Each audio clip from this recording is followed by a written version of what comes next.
Tokyo, October 1972. The Kodokan Sports Hall had been hosting competition for decades, and the particular kind of crowd that filled it on big nights understood what they were watching in a way that general audiences rarely do. These were people who trained, former competitors, active practitioners, coaches and students, and the serious observers who follow a discipline the way other people follow a sport, with the accumulated knowledge of people who have done the thing themselves and therefore see it differently from those who haven't. 3,000 of them were packed into the hall on this particular Friday evening for the All-Japan Women's Wrestling Championship Finals, and the atmosphere had the specific quality that championship nights carry, something tighter and more focused than ordinary competition nights. The energy of people who have been waiting for this specific thing. Bruce Lee was in the front row. He was there as a guest of the Japan Martial Arts Federation, invited specifically because his presence had value to the event, and because several of the Federation's senior members had been wanting to meet him since the big boss had turned him into the most recognizable face in Asian cinema. He sat in one of the ringside chairs reserved for officials and honored guests, the seats arranged around the wrestling mat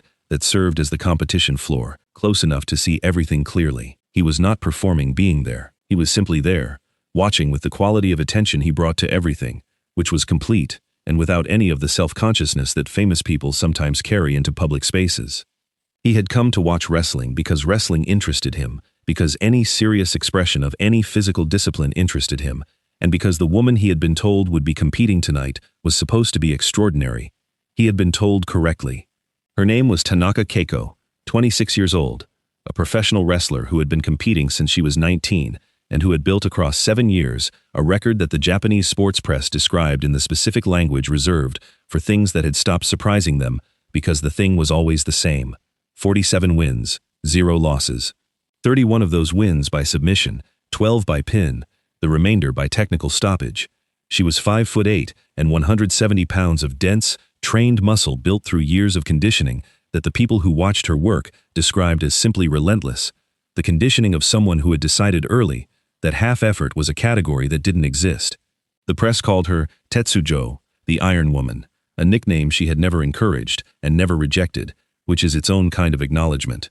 She walked to the mat for the final with the specific quality that champions develop when winning has been the consistent condition of their professional lives, a settled certainty that was not arrogance in any performed sense, but something more structural, the posture of someone for whom the current outcome is simply the expected one. She had trained for 7 years toward this final. The final was the expected outcome of that training. The certainty was earned. Her opponent in the final was a wrestler from Osaka named Fujikawa Yumi, who had won her way through the bracket with genuine skill and real courage, and who lasted 4 minutes and 11 seconds against Tanaka before the submission came, clean and unavoidable, the arm locked at the wrong angle with the wrong weight behind it, the tap arriving before the joint reached the point it couldn't come back from. The crowd gave Tanaka what she deserved, which was everything. 3,000 people who understood exactly what they had watched, all of them responding to it. She stood in the center of the mat and received this. The championship belt was presented by one of the Federation officials. Photographers moved in from 3 angles. Then, rather than following the standard protocol, which was to acknowledge the crowd and exit, to allow the evening to close, Tanaka took the microphone from the announcer's stand at the edge of the mat. The crowd quieted. When a champion takes a microphone after a win, people pay attention, because it means something is going to be said, and whatever is going to be said is likely to be worth hearing, or at least interesting. Tanaka spoke in Japanese, clearly, facing the crowd rather than speaking at the mat. She thanked the Federation. She thanked her training partners. She thanked her coaches. She said several true things about what the championship meant and what had gone into earning it. The crowd received all of this warmly. Then she said something else. She said she had noticed a guest in the front row. She said this guest had been invited here tonight as someone whose opinion about martial arts and combat sports carried weight, which she found interesting, because the opinion of a film actor about real combat sports was something she had always found difficult to evaluate seriously. She said she meant no disrespect, but that she had a genuine question, and she preferred to ask genuine questions directly rather than politely pretend she didn't have them. She turned and looked at the front row. Her eyes found Bruce Lee without any difficulty, because Bruce Lee, in a front row seat, is not a person who is difficult to locate if you are looking. She said, in careful English that carried her training with the language in its precision, "Mr. Lee, you are invited here as someone who understands fighting. I would like to know what you actually understand. Come onto the mat." 3,000 people did not move. Bruce Lee was sitting with his hands resting on his knees, which was where his hands usually rested when he was watching something, and his expression had not changed in any visible way from the expression it had been carrying for the last 20 minutes of competition. He looked at Tanaka with the same quality of attention he had been giving the mat all evening. The Federation official sitting to his right leaned over and said something quiet. Bruce didn't look at him. He stood up. The crowd found its voice again immediately, the sound starting in the sections nearest the front row and spreading backward and upward, the way sound spreads when recognition travels through a crowd, from the people who can see clearly toward the people who are still understanding what they're seeing. Several things happened in the few seconds between Bruce standing and Bruce reaching the edge of the mat. The Federation official stood as well, saying something louder now, something that contained the word demonstration and the word careful and possibly the word insurance, none of which Bruce acknowledged. The championship belt was still in Tanaka's hands. She watched him approach with the level eyes she wore for everything, the same eyes she had worn coming to the mat, through the final, walking to the center afterward. He reached the edge of the mat and stopped. He looked at her across the distance. She looked at him with the specific assessing look that wrestlers give people they're about to engage with, reading the body, the posture, the weight distribution, the tells that a body gives about what it has been trained to do. She read him for several seconds. Her expression, if it changed at all, changed only in the way expressions change, when what you see doesn't fully match what you expected to see. He was not large. He was not, by any wrestling metric, physically imposing. He was 5'7" and 140 pounds, and he stood in a way that didn't match any of the stances her experience had given her categories for. Not a wrestler's stance, not a boxer's guard.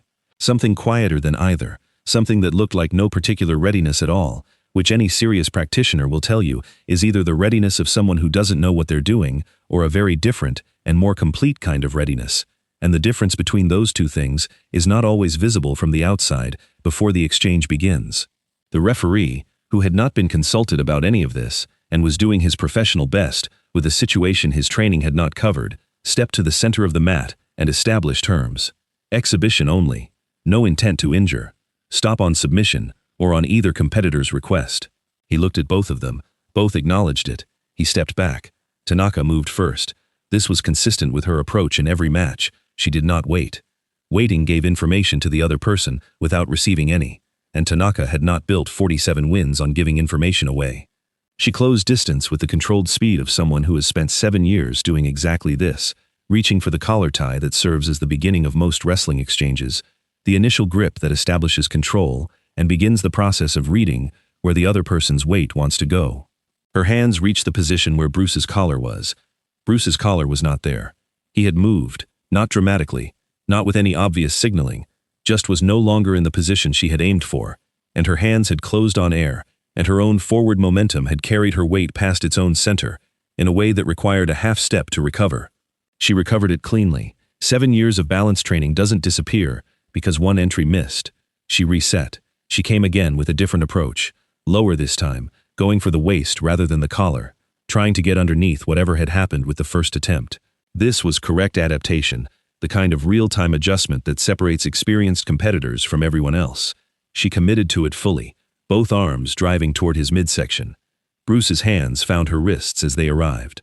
Not grabbing, not blocking, something more precise than either, a contact that met the incoming force and redirected it at an angle that was very slightly different from the angle it had been traveling, and the difference between those two angles, which was small, maybe 15 degrees, was enough to take Tanaka's committed forward drive off its intended axis. Her balance, which had been designed for one direction, was now being asked to manage a slightly different direction, and for the fraction of a second that it took her body to adjust to this, she was neither fully forward nor fully recovered. Bruce stepped to the side. His right hand, still in contact with her arm, guided the redirected momentum a few inches further than it had already been going, and Tanaka's body followed the path that path required, which ended with her going down to the mat, not hard, not violently, the way a person goes down when the geometry of the situation has made going down the only available option. The sound in the hall was the sound of 3,000 people making no sound at all. Tanaka was on the mat, on one knee, one hand down, processing what had just happened, with the focused intelligence of someone whose entire professional identity is built on reading physical exchanges. She was not hurt. She was not confused. She was doing the specific kind of processing that happens when something has occurred that doesn't fit your existing framework, when the technique you committed to produced a result that your framework doesn't account for. She looked up at him. He was standing where he had been standing, weight distributed, hands at his sides, his expression no different from how it had been when he was watching the competition from his seat. He was not breathing differently. He was not performing the absence of effort. The absence of effort was simply accurate. She stood up. She stood with the same quality she brought to everything, complete and direct. She came again. What followed across the next minute and a half was something the people in that hall would attempt to describe for years, with varying degrees of success, because the consistent experience of watching it was that the usual tools for description didn't quite apply. It wasn't that Bruce was faster, though he was. It wasn't that he was stronger, because he clearly wasn't, not in any conventional sense. It was that the fight Tanaka was having wasn't quite the fight Bruce was having, the way the uploaded reference script describes it. Two different things happening in the same space at the same time. Tanaka attacked. She used everything 7 years of serious professional wrestling had given her, every grip, every takedown entry, every defensive position, every adjustment. She was technically excellent throughout. Not once did she panic. Not once did she abandon discipline for emotion. She was as good as her record said she was. None of it found him clean. He moved inside her attacks rather than away from them, which is not how people expect a smaller, lighter opponent to respond, and the expectation itself becomes a kind of trap because the body prepares for one thing and receives another.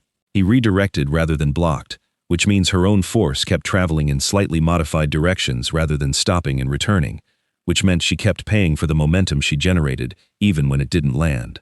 He touched her 3 times. Not strikes, not in the conventional sense. Placements. His hand finding a point of contact and resting there for a moment before withdrawing, long enough for anyone watching to understand what the contact meant, which was that, if the contact had been something else, something other than a deliberate restraint, the exchange would have ended differently. At 90 seconds, Tanaka stopped. She stood in the center of the mat, breathing harder than the physical exertion of 90 seconds should have produced, her chest rising and falling with the effort of someone who has been working much harder than the outside picture suggests. Her shoulders had dropped slightly. Her eyes were on Bruce.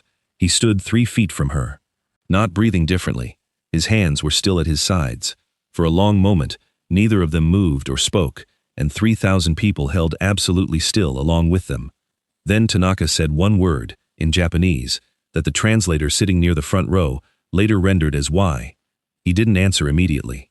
He looked at her with the same complete attention he had been giving her since she walked onto the mat for the final. The same attention he gave everything. He said, "You were reading me. I was reading you. We were reading different things." She processed this. Then she said, in Japanese, "What were you reading?" "The moment before you committed," he said. "The weight shift. Your left hip drops slightly before any entry to the right side. It happens before you decide to move, about a quarter second." She stood with this, working her hips slightly, involuntarily, checking it against the description, feeling for the truth of what he had just told her. "I didn't know I was doing that," she said. "You didn't need to know," Bruce said. "It worked against everyone else. It only matters when someone is looking for it." The hall was completely quiet. 3,000 people, and not one of them was making any of the sounds that crowds ordinarily make. Tanaka looked at him for a long moment, doing something internal that the people closest to the mat could see happening in her face, but couldn't name precisely. Then she did something that the journalists who covered this event would write about the next morning, in terms that varied but agreed on the essential fact. She put her hands together in the formal bow of her discipline, the deep bow of a practitioner acknowledging something larger than a competitive result, and she held it. Bruce returned it immediately, exactly, with no reduction in the depth or duration of it. He returned it the way you return something you've been given, that you didn't expect and didn't earn, and are receiving with gratitude rather than satisfaction. When he straightened, he turned, walked to the edge of the mat, picked up his jacket from the chair where he'd left it when he stood up, and walked toward the exit. Tanaka remained in the center of the mat, still holding the championship belt, her hands together and her head slightly lowered even after he had gone. Backstage, 20 minutes later, a young official from the Federation found Bruce near the exit corridor. He had been sent with an apology from the Federation chairman, who wanted Bruce to know that Tanaka's behavior had not been anticipated or approved, and that the Federation was embarrassed by the imposition on their guest. Bruce listened to the apology, and then said, quietly, that there was nothing to apologize for. He said Tanaka had asked a genuine question in the most honest way available to someone who asks questions the way she does, which is by testing them rather than stating them. He said he had no objection to being tested and that the evening had been instructive in ways he hadn't expected when he sat down. The official relayed this to the Federation chairman, who spent some time trying to understand whether he had been complimented or gently corrected, and eventually concluded it was probably both. Tanaka sought him out herself, an hour after the event had closed, and most of the crowd had filtered out into the Tokyo night. She found him still in the building, in the corridor near the competitors' area, talking with one of the Federation's senior instructors about something technical, the kind of conversation Bruce had everywhere he went, because he was always in the middle of working something out. She waited until the conversation reached a natural pause, then she approached and stood at a respectful distance and asked, in careful English, if she could ask him something. He said yes.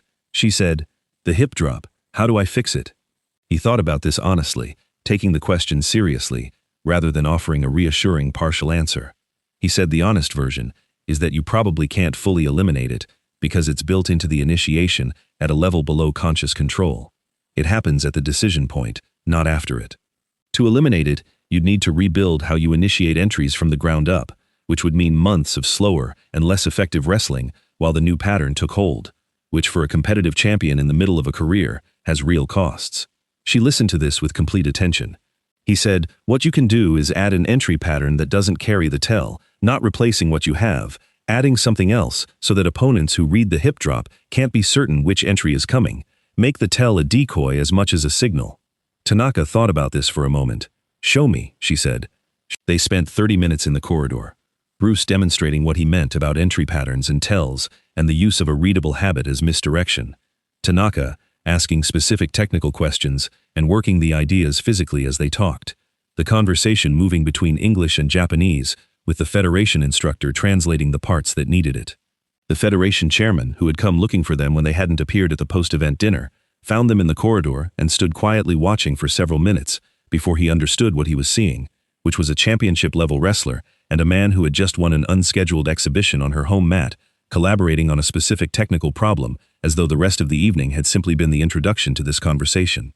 He went back to the dinner and told the other Federation officials that the event had run longer than expected and that everyone should start without the guests. He didn't try to explain further because he wasn't sure he could. The Japanese sports press wrote about the evening the next morning. The accounts varied in what they emphasized. The championship final got its proper treatment, Tanaka's dominance across the tournament bracket described with the precision it deserved, the championship belt noted, and the record updated. The unscheduled exhibition in the front row received a paragraph in most papers and a full column in Shuokan Gendai, which ran a photograph of the two of them standing in the center of the mat during the 30-second period of stillness before Tanaka bowed. The photograph shows them roughly the same height, facing each other, separated by about 3 feet of mat. Tanaka's championship belt is still in her hands, Bruce's hands are at his sides. Their expressions are similarly composed, both of them fully present in the moment, and neither performing anything for the camera. The Shukan Gendai column's headline roughly translated to, "The champion who was read by the stranger she called out." Tanaka gave one comment to the press about the evening. She said that she had learned something she could not have learned any other way, which was that the limit of what she could see was also the limit of what she could prepare for, and that she had spent 7 years preparing extremely thoroughly inside a frame she had not realized was a frame until that night. She kept wrestling. She won her next 6 fights after Tokyo, all by submission or pin. The Japanese wrestling press noted in the coverage of those matches that her entry patterns had diversified significantly in a way that made her harder to read than she had been before, which is a strange thing to write about a 47-0 champion, but which reflects what actually happened. She retired in 1977 with a record of 61 wins and 0 losses. She opened a training school in Osaka and taught for 30 years. She had one rule that she enforced consistently across all 3 decades of teaching, which was that her students had to study at least one other discipline alongside wrestling, any other discipline, because she believed that the frame you train inside determines what you can see, and that no single frame sees everything. When students asked where the rule came from, she told them about a Friday night in Tokyo in 1972, about an exhibition she had initiated and had not won, about a 30-minute conversation in a corridor afterward that had been the most useful technical discussion of her professional life. She told them his name. She told them to find his films and watch the movement rather than the story. She said watching the movement carefully would show them things about economy and efficiency and the relationship between stillness and speed that her own teaching could only describe imperfectly. Several of her better students did exactly this. A few of them went looking for more, found the philosophy, read the notebooks that were published after his death, found their way into the broader tradition that he built. They carried it back into their wrestling the way Bruce had carried what he saw in Tanaka's elbow into his own work, as honest addition to an honest foundation, nothing displaced, something added. That is how it travels, not through any single dramatic evening. Through the specific and ordinary process of one serious person watching another and bringing home something true that the second person had without knowing it could be brought home and used. The jasmine flower in the Thai version of this story, the thing the champion carries and doesn't know, can be taken. The thing the stranger finds and returns with a bow. In Tokyo, it was a hip drop, a quarter second, the weight of 7 years of training, giving away its own direction before the body had finished deciding to move. He picked it up, he named it, he gave it back. That is all that ever needs to happen for a good evening to become something permanent.